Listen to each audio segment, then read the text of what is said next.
Hello, everyone, and welcome back to another installment of movies that I'll never see. And this one, this time, I'm going to be talking about why I'm never going to see the sequels to the live-action Alvin and the Chipmunks movie. Yes, this is a very easy target, but still want to get my thoughts. Alvin and the Chipmunks. What can I say about it?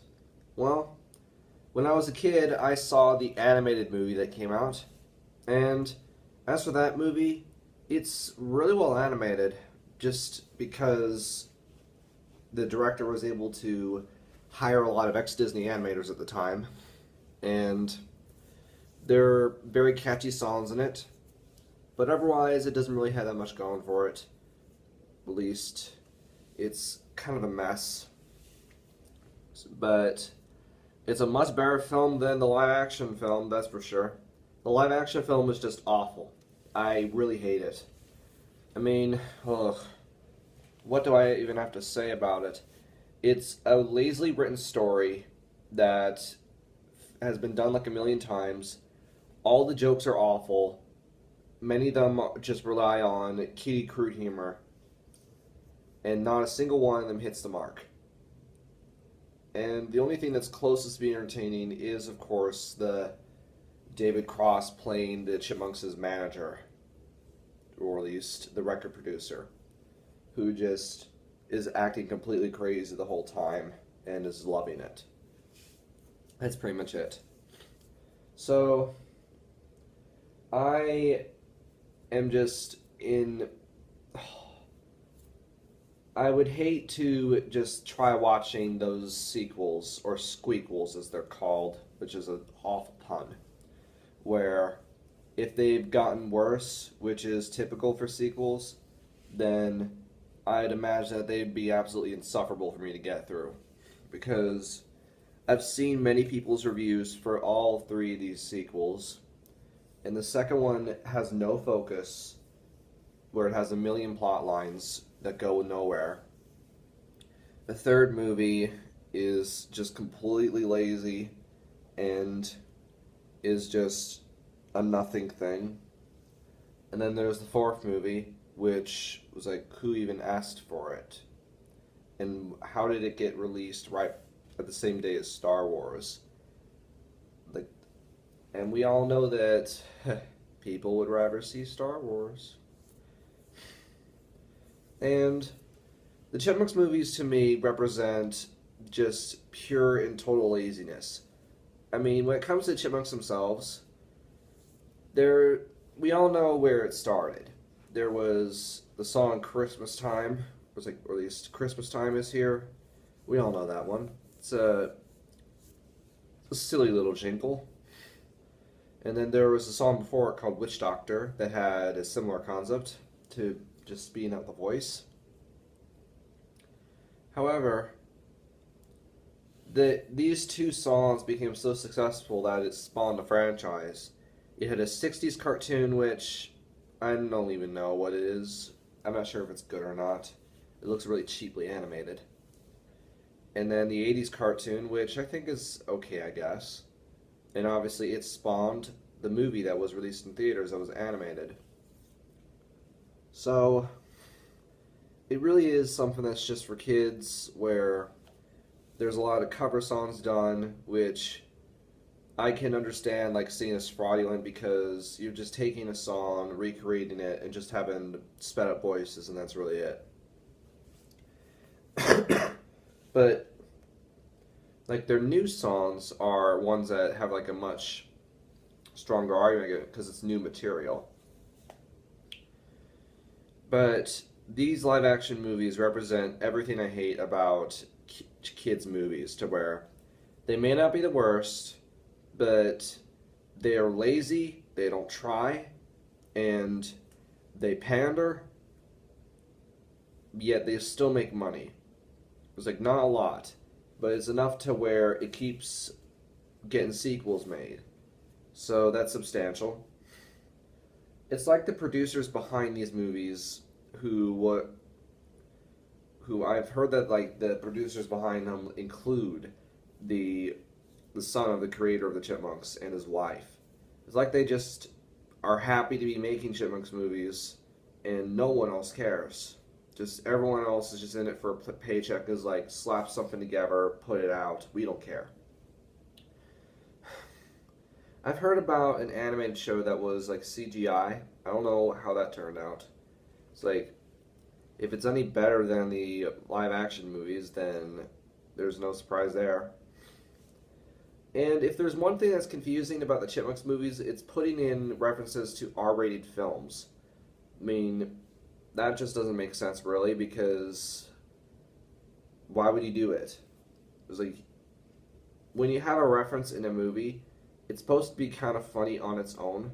I mean, I've seen in the movie Finding Nemo, they had a reference to The Shining, but even years before I found out what the movie was referencing, it's a reference that works in context, and you don't need to have seen the movie The Shining to really get the joke of doing the reference. If you've seen Finding Nemo, then you probably put two and two together about what scene is being referenced. So, the Chipmunks movies, cinematic poison, just don't see them unless you want an insufferable thing to get through. I mean, if I had kids and they wanted to see them, I would say no. And I would just take them to see a different movie. I mean, I really hate parents that just take their kids to see whatever bad movie is released just because it has nothing more than a G or PG rating, and that's just enough for the kids. So, but there's a lot more to that. I mean, take your kids to see quality films. Take them to, and don't support these awful business decisions to make pure, just, nothing. That's what these Chipmunks movies are. They are nothing. It was an idea that worked for a couple of novelty songs, and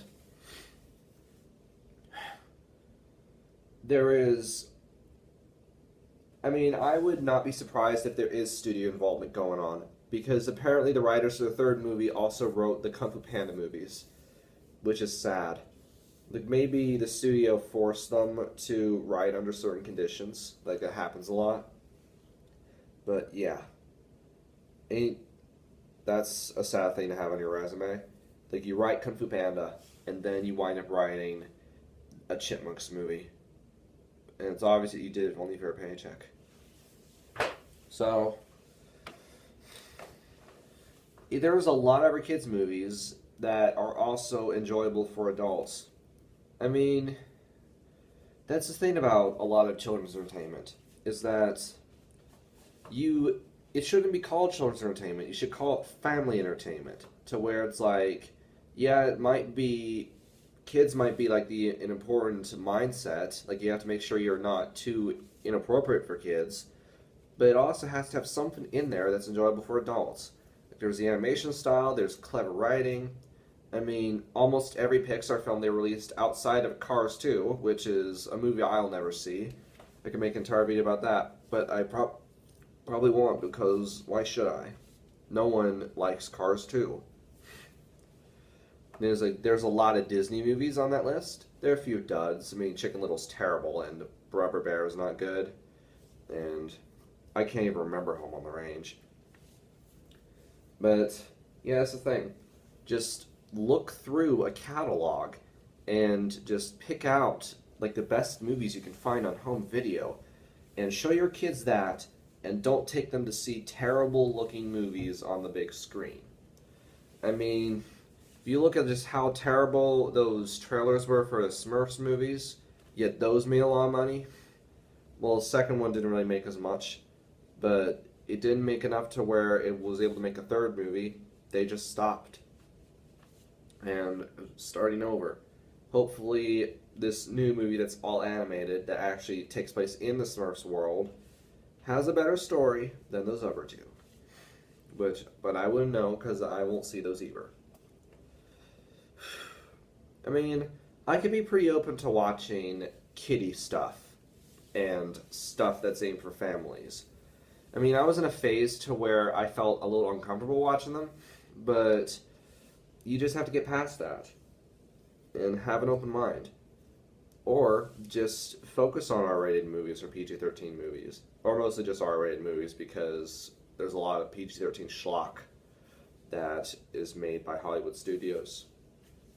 So, that's my take. I mean, you could call this video thoughts on badly made kids movies, but obviously the focus was the Chipmunks movies, which it's like the animated one that was made in the 80s at least it's entertaining in certain respects, but not the live action one. It's awful. Its sequels I've heard are even worse, which is a shame because your first movie is lowest denominator garbage that doesn't belong anywhere. Nowhere whatsoever. What's the final message? Don't take your kids to see movies that look like utter garbage, and either take them to see good movies or just show them a bunch of other movies that are old that are good. And when you do this, the box office money does not go to these bad movies, and it'll hurt the studios that funded them, which is a very, very satisfying thought. Goodbye, everyone.